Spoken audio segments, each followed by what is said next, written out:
देश के कई हिस्सों में जिस तरीके से हिंसा झड़प हुई है उसको लेकर अब केंद्र सरकार पूरी तरीके से अलर्ट मोड में है। बता दें कि कल हनुमान जयंती को लेकर पहले से ही गृह विभाग सतर्क में है। बता दें कि अमित शाह खुद ट्वीट करके जानकारी दिया है कि जो कल जो जयंती होने वाले हनुमान जयंती को लेकर सारे पुलिस प्रशासन अलर्ट रहे हैं। वैसे में लेकर बिहार के कई जिलों में जिस तरीके से हिंसा झड़प हुआ वह आपसे छिपा हुआ नहीं। ऐसे में मेरे साथ बातचीत करने के लिए राष्ट्रीय लोक जनशक्ति पार्टी के राष्ट्रीय प्रवक्ता देवजानी मित्रा जी हैं। मैडम ये बताइए, बिहार के कई जिलों में जिस तरीके से हिंसा झड़प हुई और बंगाल में भी हुआ जो अब ऐसे में लेकर जो गृह विभाग ने जो अब अलर्ट जारी की गई है कि जो कल हनुमान जयंती को लेकर किस तरीके से देख रहे हैं? देखिए ऑनेस्टली बताएं, अलर्ट इसीलिए भी जारी करना ज़रूरी है क्योंकि ऑलरेडी बिहार की स्थिति अभी इस जगह पहुंच चुकी है, सांप्रदायिक से उठ के अभी रिलीजियस फाइट पे लोग आ गए हैं।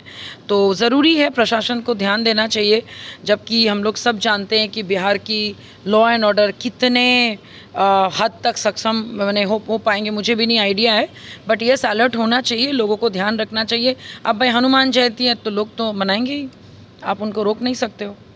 तो ज़रूरी है कि सरकार को ध्यान देना चाहिए कि भाई कहीं पे कोई पत्थरबाजी ना हो, मारपीट ना हो।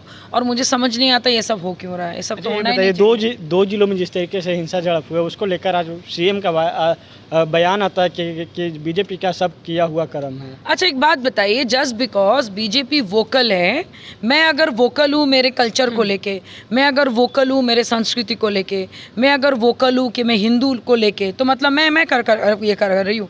ये मतलब ऐसा नहीं हो रहा है कि भाई सीबी का आई या फिर ईडी का जब आपका रेड होता है तो आपका बीजेपी आता है। छपरा में जब आपके शराब कांड के वजह से जब सवाल उठते हैं और एनआरसी का रिपोर्ट मांगा जाता है तो आप बीजेपी को बोलते हो। मतलब आप कहना क्या चाह रहे हैं कि आप लोग गलत काम करते जाएंगे और कोई सवाल करेगा, आपके ऊपर बात करेगा तो वो गलत है। जस्ट बिकॉज बीजेपी अपने आप को क्या कहते दिखाते हैं कि भाई हम लोग हिंदुइज्म के प्रतीक है और हम लोग हिंदुइज्म को मानते हैं, लेकिन कहीं से भी ऐसा नहीं उन्होंने कहा है कि भाई हम लोग की जाति या धर्म का अपमान करते हैं। तो ये अपने आप में अटकलें लगा के लोगों के अंदर में चाबी भरने का काम जो है हमारे ऑनरेबल सीएम साहब और महागठबंधन की सरकार कर रहे हैं, जो गलत बात है। आप सीधी बात नहीं करके अब टेढ़ा होके आप बोल रहे हो कि भाई दंगा जो होगा वो कोई और करवा रहा है, हालांकि दंगा कोई नहीं करवा। आप लोग की ये सब बातों की वजह से लोगों को मजा आ रहा है। और अभी जो आपके सासाराम बोलिए या फिर बिहार शरीफ में जो बच्चों को पकड़ा गया, आपको लगता है कि बच्चे दंगे कर सकते हैं? भाई तो कौन ये करवा रहा है, कौन दिमाग में डाल रहा है? एंड एक बात बताइए, बीजेपी ये क्यों करवाएगा? हम अगर मान लीजिए हनुमान जी को मानते हैं, हम अगर राम के भक्त हैं, तो भाई हम तो करेंगे अपना जो काम करना, बाकी लोगों को इससे क्या प्रॉब्लम है? चिराग पासवान राष्ट्रपति शासन लगाने की बात कर रहे हैं। चिराग पासवान जी जो राष्ट्रपति शासन लगाने की बात कई हद तक देखिए इस बार वो सही बोल रहे हैं। मैं तो हमेशा जो भी वो बोलते मैं उनको हमेशा कंफ्यूज बोलती हूँ, लेकिन फाइनली उन्होंने सही बोला। राष्ट्रपति शासन इसलिए बोला जा रहा है क्योंकि जब तक 38 डिस्ट्रिक्ट आपके आंख के लपेट में नहीं आएगा तब तक शायद हमारे मुख्यमंत्री जी को शांति नहीं मिलेगा। मेरा ये कहने का मतलब है, आप ये जो ताम झाम, ये जो आपके पीछे जो पोस्टर लगाया जा रहा है लाल किला का, आप तो लाल किला का सपना देख रहे हैं, लेकिन तब तक कहीं बिहार तबाह ना हो जाए और एक भी जनता यहाँ पे बचे ही नहीं कि आपके लिए क्या किसी और के लिए वोट करने लायक, उस पर कोई ध्यान नहीं दे रहा है। ये लोग अभी भी कुर्सी खेल रहे हैं कि मैं मतलब वहाँ पे ये हो रहा है कि सुनो मैं अगर पीएम बना ना तो आप जो है ना आप बनोगे सीएम। तो भैया ये सब बंद कीजिए और तुरंत इस पर कार्रवाई कीजिए। नहीं हो रहा है, एकदम 100% उनको इस्तीफा दे देना चाहिए। और राष्ट्रपति शासन की मांग इसलिए भी किया जाना ज़रूरी है ताकि लॉ एंड ऑर्डर को कंट्रोल में रख सके। और यहाँ पे मिलिट्री आएगा और एक अलग चीज़ माहौल होगा तो लोगों के अंदर में शांति और अमन बने रहेगा।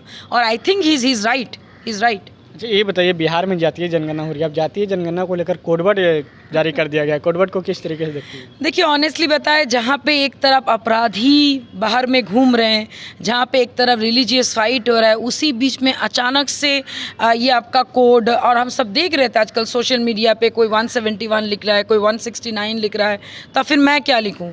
मैं तो फिर 205 हूँ, बंगाली हूँ, शादी मेरा झा में हुआ है, तो फिर ब्राह्मण का क्या कोड है?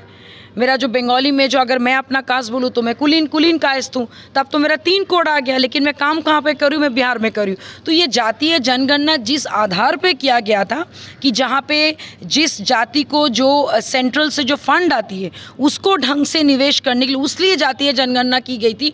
अभी अचानक से ये कोड को पब्लिकली रिलीज़ करके लोगों के अंदर में ये भेदभाव की राजनीति फिर से महागठबंधन की सरकार के तरफ से ही शुरू हुई है, मैं तो यही बोलूँगी। तो अभी जो भी बिहार में चल रहा है वो 100% जिम्मेदार जो है ये महागठबंधन की सरकार है। और ये आज से नहीं, जब से शुरू हुआ है 6-7 महीने से यही लगातार चले जा रहा है। चलिए, थे देवजानी मित्रा जी, राष्ट्रीय लोक जनशक्ति पार्टी के राष्ट्रीय प्रवक्ता। इनका कहना था कि जिस तरीके से बिहार में चल रही हिंसा जो उसके पीछे महागठबंधन की सरकार की साजिश है। TNP न्यूज़ के लिए पटना से विवेक रंजन की रिपोर्ट।